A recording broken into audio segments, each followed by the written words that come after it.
Hello, this is a short video to show you a little bit about how to anchor. It's not the full story. I've written a considerable book on the subject called How to Anchor Safely So You Sleep Well, which is available as an ebook and a paperback from Amazon. But this is just the basics of how to go about it. The book covers living at anchor, illness at anchor, security, getting the anchor up, dragging, tides, tidal rivers, using multiple anchors, all sorts of things. Anyway, this video was shot as we approached the Isles of Scilly, having sailed from the Azores. So long trip, almost 3 weeks, might have been 3 weeks. And I'm just getting ready on the approach, so we're motoring up to an anchorage that I've selected in advance between an island called the Goo and the island of St Agnes. And while we approach, I've taken a rope snubber up to the front of the boat, a pair of pliers to open the shackle that I use to attach it, and a pair of gloves to put on later when I'm actually anchoring.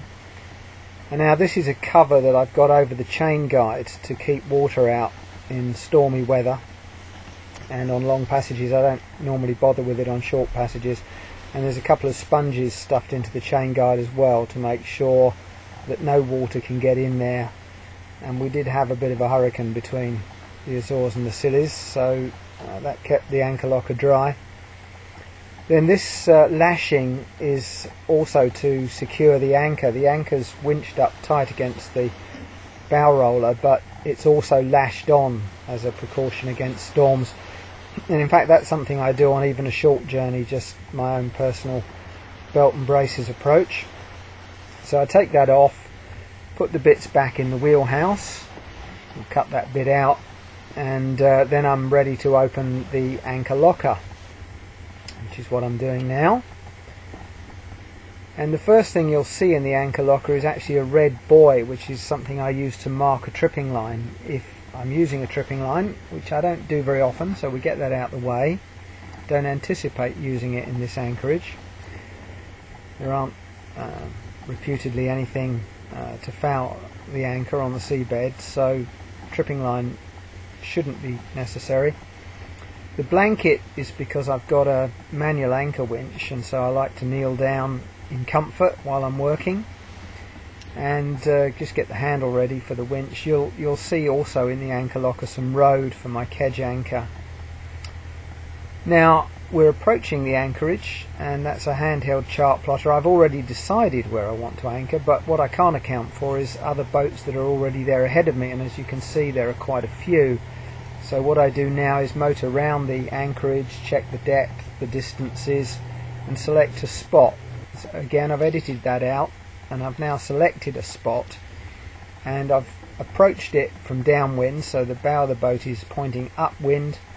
I've got in the spot that I want to be at, and now the boat is drifting slowly backwards, and I'm ready to drop the anchor. So release the brake on the anchor winch, and carefully, the gloves are only limited protection, carefully push the anchor over the bow roller without trapping my fingers. I use the palm of my hand to just push it forwards, and pay the chain out till the anchor is on the seabed and a little bit to spare. You can just see from the angle there that the boat is going slowly backwards, but it's not going backwards very fast. So once I've got a little bit of chain on the seabed, I just do up the brake very lightly and put the boat in reverse.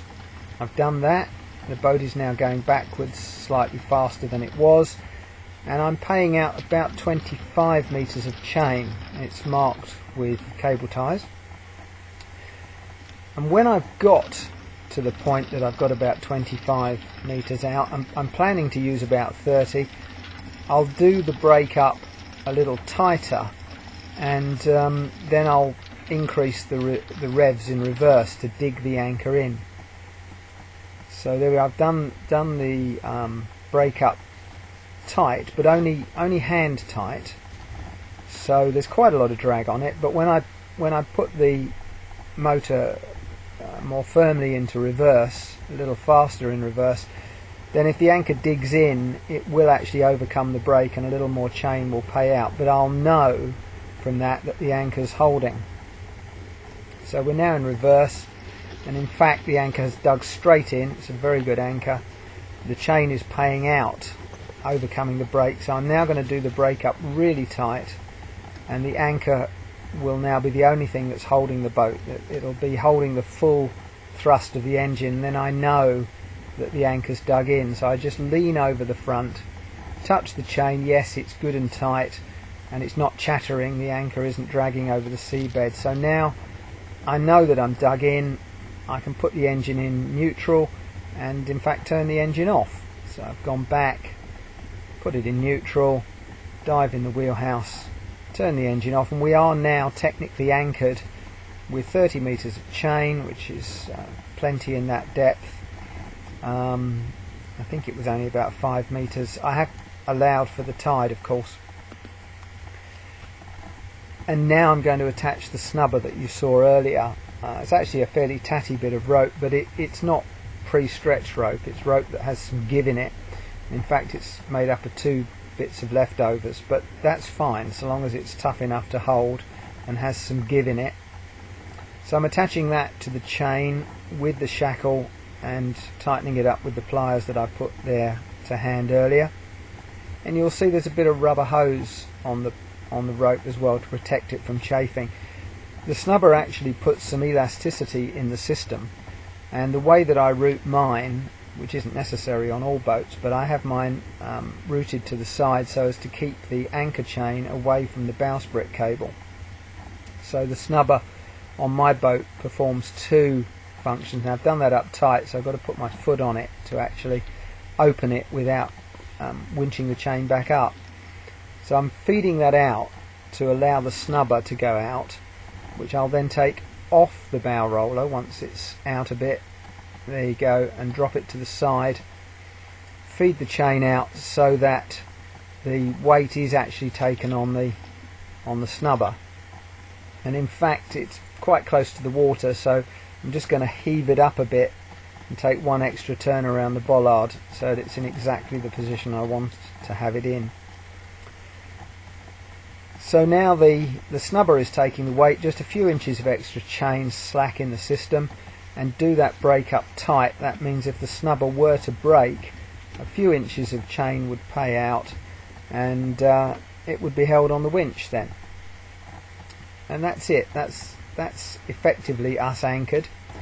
What I am going to do though is put up an anchor ball which tells other boats that I'm anchored, and is technically something that you should do, particularly for insurance purposes. I doubt that if somebody hit you at anchor, an insurance company would not pay out purely because you didn't have an anchor ball up, but it might cause you some pain, some quibbling.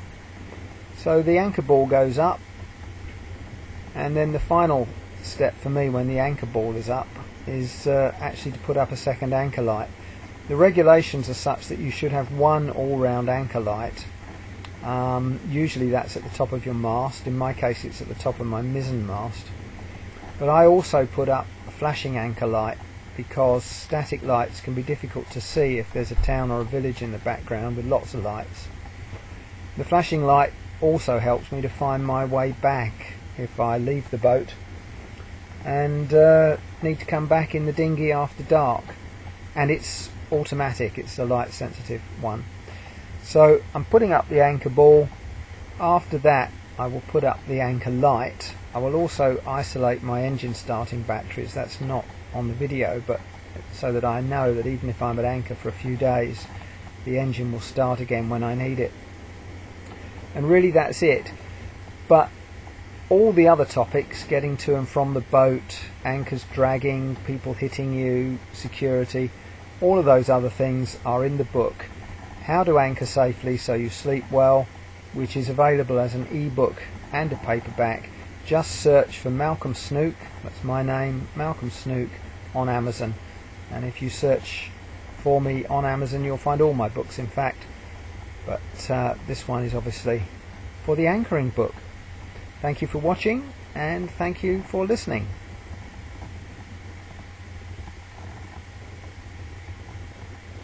There goes the flashing anchor light attached to my lazy jacks, which is just a little something extra I like to do.